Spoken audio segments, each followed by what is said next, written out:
دی وایي چې زه په مدرسه کې طالب علم یم خو رهایش مې په جومات کې دی د شپې زه د جومات لایټ ته او پکي ته کښېنم آیا دا استعمالول زما دپاره جایز دي او بالکل جایز دي ګوره زموږ علاقې داسې دي چې هغې کې دا خلک چنده ورکوي دا د جومات د ضروریاتو دپاره ورکوي مطلب دا دی د جومات بلب او د جومات پکې د جومات بل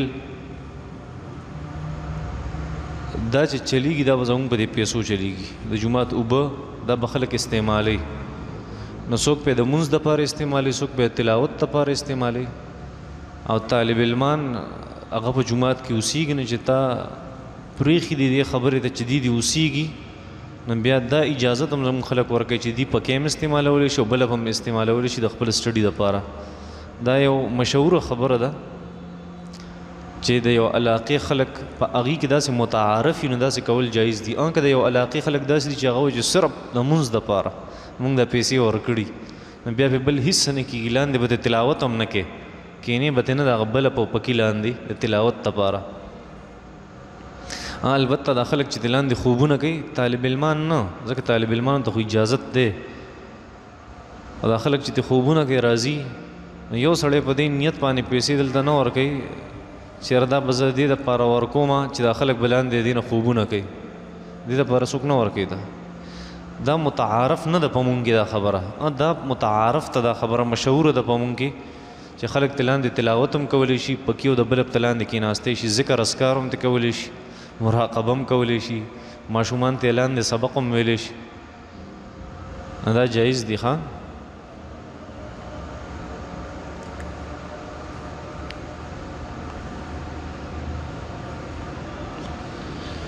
دی وایي چې زموږ په علاقه کې یو پخوانی کنډر دی او خلک وایي چې دا مخکې جومات و خو اوس هغې جومات ته نه ځي زموږ د هغه کلي نه هم لرې دی او هغه بلکل دیوالونه هر څه خراب شوي دي داسې نه ښکاري چې دا جومات و چېرته اوس مونږ مشوره کړې د خپل منځ کې چې زموږ په کلي کې جومات هسې هم نشته د کلي په منځ کې به یو ځمکه والو او په بدل کې به د دغې ځمکې مالک له هغه کنډر ورکو نه آیا که هغه جومات نه دا مونږ بدلولی شو که نه که د جومات داسې حالت یې بدلولی شي ښه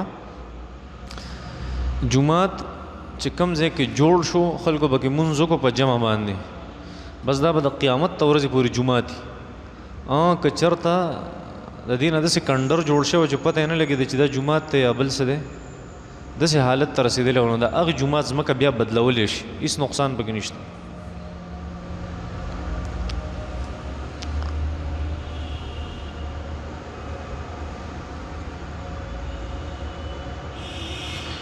ستاسو تعلق ته حنفي مسلک سره دی او تاسو دا خبره بار بار کوئ چې کله په امام پسې ودرېږئ نو بیا د قرآن تلاوت به نه کوئ مطلب دا د صورت فاتحه به نه وایئ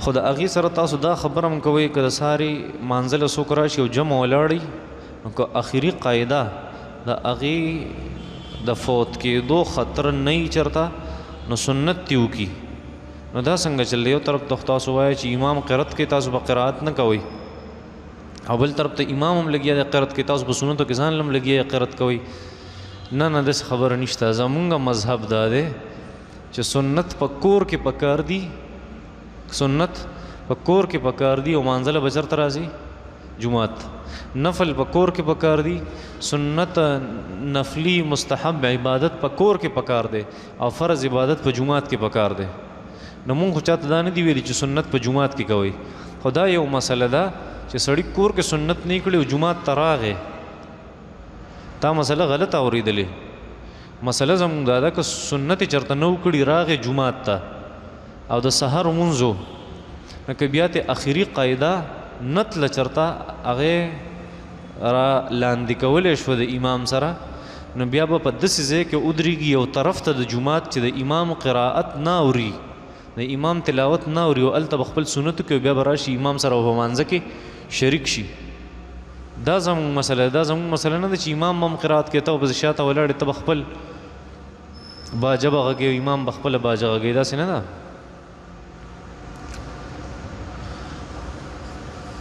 ځان له دعا بهتر ده که په جمع دعا بهتر ده.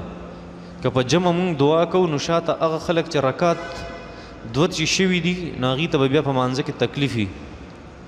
دا وګوره اجتماعي دعا د ټول نه بهتر دعا ده او الله دقه دعا ډېره زیاته زر قبلې کومه چې اجتماعي دعا په حدیث شریف کې راځي. پاتې شو دا خبره چې یار دلته خلک په جمع دعا کوي نو شاته چا نه رکات نیم شوي نو هغوی ته بیا په مانځه کې تکلیف وي نو هغه ولې لیټ راځي. ته د هغه د وجې د ټول قوم اجتماعیت خرابې. اجتماعي عمل همیشه بهتری د انفرادي عمل نه. یو ځان له عملي یو په جمع عملي نو جمع عمل چې دا زیات بهتري ده نه ځان له عمل نه.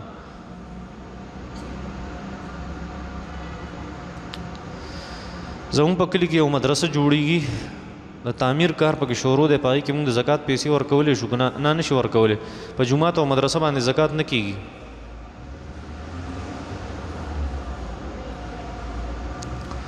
کله چې سړی پرنجې وکړي پرنجې څه ورته وایي پرنجې چینک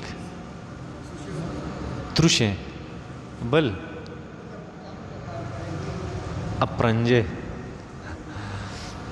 دی وایي چې اپرنجې څوک وکړي د هغې نه پس د الحمدلله ولې وایي. نو وجه د دې دا ده یو وجه دا ده چې انسان کله اپرنجې کوي نو د شکل وران شي د دې سره د شکل وران شي نو هغه چې کله واپس خپل ځای له راشي نو دی وایي الحمدلله الله شکریا په دې ادا کړي. دویمه خبره دا ده چې کله انسان پرنجې کوي او دې وروسته الحمدلله وایي دې وجه دا ده چې د دې انسان په سر کې په پوزه کې په دې علاقه کې داسې رګونه دي چې هغه بغیر د پرنجي نه ازادېږي او که هغه بند پاتې شو انسان د هغې د وجې ډېر په نقصان کې مبتلا کېدی شي. نو چې کله دی پرنجي وشي نو هغه رګونه د هغې سره ازاد شي نو دی وایي الحمدلله. او درېیمه وجه دا ده چې د طب ماهرین وایي میډیکل والا چې انسان کله پرنجې کوي نو دی ټول سایلنټ شي د خپو نه واله سره پورې د ده چې کوم روح دی او ساه ده نو دا یو ځای ته راجمع شي. خو چې یو ځای ته راجمع شي نو دغې ساه اوتل د جسم نه ډېر اسان شي.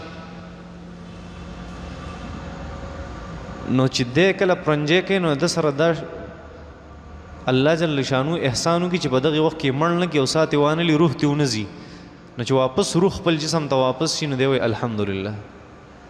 دا یو وجه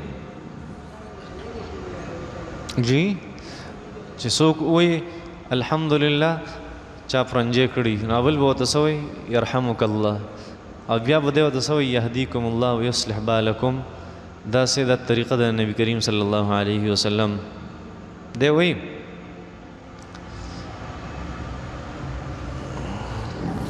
دا سوالونه ځینې داسې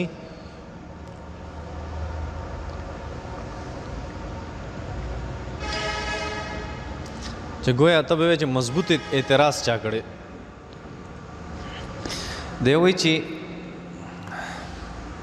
خانہ کعبہ کے حدیث کے راضی حدیث میں ہے کہ خانہ کعبہ میں نماز 1 لاکھ اور مسجد نبوی میں 50,000. خانہ کعبہ کې مونځ په 1 لاکھ دی په مسجد نبوي کې په 50,000 دی. تبلیغ والا وایي چې په تبلیغ کې په 49 کروڑ دی. نو په تبلیغ کې مونځ کول دا چوت شو د هغې مونځ نه چې کوم په خانہ کعبه کې او په مسجد نبوي کې کوي. نه دا چرته نه په قرآن کې شته نه په حدیث کې چې یو عمل په 49 کروڑ دی. دا نه په قرآن کې شته نه د پیغمبر په حدیثو کې شته صلی الله علیه وسلم.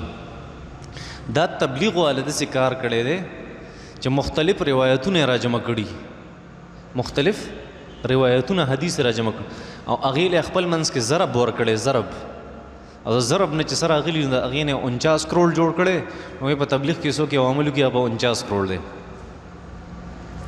نور نه په قرآن کې شته او نه په حدیث کې دا شته. دا تبلیغي حضراتو خپل یو حساب کتاب دی او کم چې دا راغلي چې 1 لاکھ په خانه کعبه کې خانه کعبه کې مونځ په 1 لاک دی، په مسجد حرام کې، او په مسجد نبوي کې په 50,000 دی، او په بیت المقدس کې په 25,000 باندې دی. دا روایت راغلی، دغه ښه صحیح روایات دي. او زمونږ په دغه عمل لی که لس تبلیغونه را یو ځای کې څو لسه خانه کعبه کې د یو مونځ ته نه رسي، ځکه هغه پیغمبر وي او دا تبلیغ والا وي. پوهېږئ په دې خبرو باندې؟ دا نه په قرآن کې شته نه په حدیث کې شته، د هغې خپل حساب کتاب دی 49 کروڑ. دا الله لار ده، نو هغه وایي دا مختلف د الله د لارې د احادیث را جمع کا او چې څه ترې جوړ شو دقه طریقه ده بس، نو هغې ضرب ورکړي.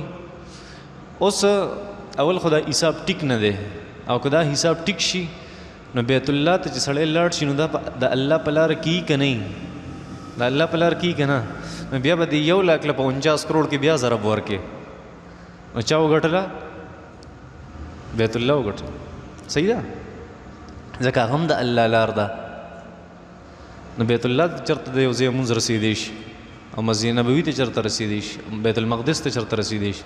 ځکه خو نبي علیه صلات وسلام فرمایل چېرته به سامان نه رانغاړي او سامان به ځان سره نه را جمع کې او توخه به نه تړي، مګر صرف 3 جماعتونو ته اجازت ته توخه تړلی شي، یو بیت المقدس ته، یو مسجد نبوي ته، او بل مسجد حرام ته. د هغې دپاره سفر کولی شي، نور د یو جومات دپاره هم سفر نشي کولی.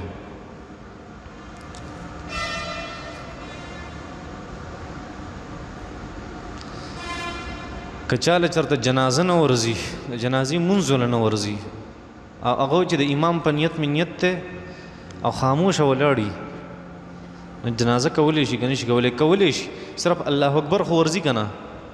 صرف الله اکبر او السلام علیکم ورحمت الله خو ورځي.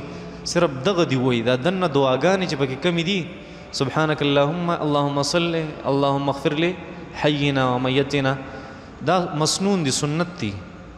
که دا د سړي نه پاتې شي نو جنازې کېږي. اوس دی مجبوره دی، مجبوره نه دی، خو مستی کړي ټول عمر جنازې نه دی زده کړې، دی صرف الله اکبر وایي د امام سره، او بیا د سلام د هغه سره وګرځېدا هم کافي د جنازې وشوه.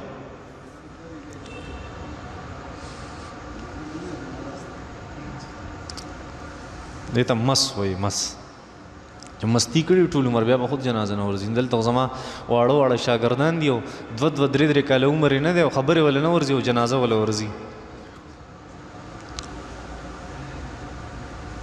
د بینک نه موږ ځان له په قسطونو باندې ګاډی رایستی شو که نه شو رایستی؟ بلکل رایستی شو، خو په شرط دی که ته قسطونه بیا په وخت جمع کولی شي.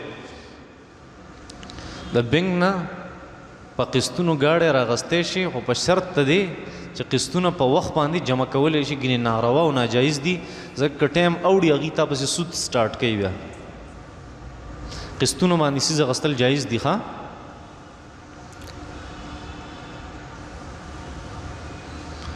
زمونږ امام صاحب دی، هغه مونږ ته وایي چې یاره زه کله خطبه ویمه نو د خطبې په دوران کې تاسو لاسونه مچ وتئ او دعا مه غواړئ، په زړه کې دعا غواړئ. نو چې داسې ده نو دا ژبه الله خو د دعا دپاره رالیږلې ده. نه نه، داسې مسله نه ده. امام صاحب چې درته څه ویلي دي هغه ټیک خبره کړې ده، په زړه کې دعا غواړه. نبي علیه صلات وسلام فرمایي کله چې امام د جمعې د خطبې دپاره روزي، بیا به نه قړتې کې او نه به منځونه کې، ارسه ختم. او نبی علیہ السلام دام فرمایلی دي چې د خطبې او د مانځه د ختمېدو په دوران کې د مسلمان دعا قبلیږي. دا په هغې مقاماتو کې دی دا ځای چې دعاګانې پکې قبلیږي. نو په دغې وخت کې به دعا غواړي، خو په خپل زړه کې به دعا غواړي. او دا راته چا ویلي چې ژبه الله د دعا دپاره ورکړي، د دعا دپاره الله زړه ورکړی دی، د دعا دپاره الله زړه ورکړی. دا ژبه خو صرف د زړه ترجمانی کوي، په زړه کې اصل دعا ده. ښه، تماکو کرل جایز دي که نه دي جایز؟ تماکو کرل جایز دي. ته سوی سګرټ ته جوړیږي، صرف سګرټ ته نه جوړیږي، د دنیا دوایانو کې استعمالیږي. جایز استعمال ډېر زیات دی د تماکو. تماکو کرل هېڅ ناروا نه دي. ښه، هغې خرڅول هم ناروا نه دي. سګرټ جوړول ته ناروا دي، د نشې څیزونه ته جوړول ناروا دي. نور د تماکو صرف دا استعمال خو نه دی، خلک یې غلط استعمالوي. نور ډېر زیات غټ استعمال دی چې دا په دوایانو کې استعمالیږي، په نور ډېرو څیزونو کې استعمالیږي.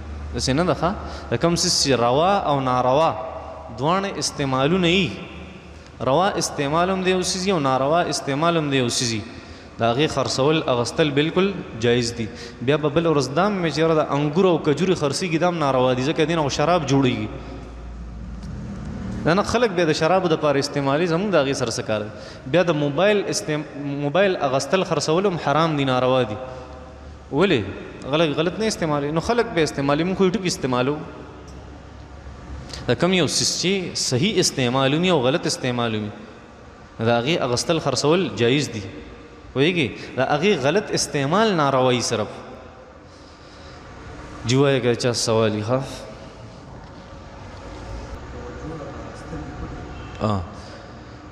دا د احنافو مذهب نه دی. سترګې پټول په مانځه کې د توجه دپاره دا زمونږ مذهب نه دی. د نور مذاهبو کې دا شته چې د خشوع دپاره سړی سترګې پټولی شي، خو زمونږ مذهب دا نه دی. ولې؟ امام ابو حنیفه رحمت الله علیه فرمایي چې ته د دې مکلف یې چې سنتو باندې عمل وکړي، ته د دې مکلف یې چې په سنتو باندې عمل وکړي. او په مانځه کې خشوع راوستل دا د انسان په اختیار کې خو نه دي، نو چې هغه ستا په اختیار کې نه دي نو ته د هغې مکلفه نه یې. توجه به کې، کوشش پکې څونه دنه کېږي بس سیوا نه. او د سنت خو ته مکلف یې، سنت داري چې سترګې به کلاو ساتي.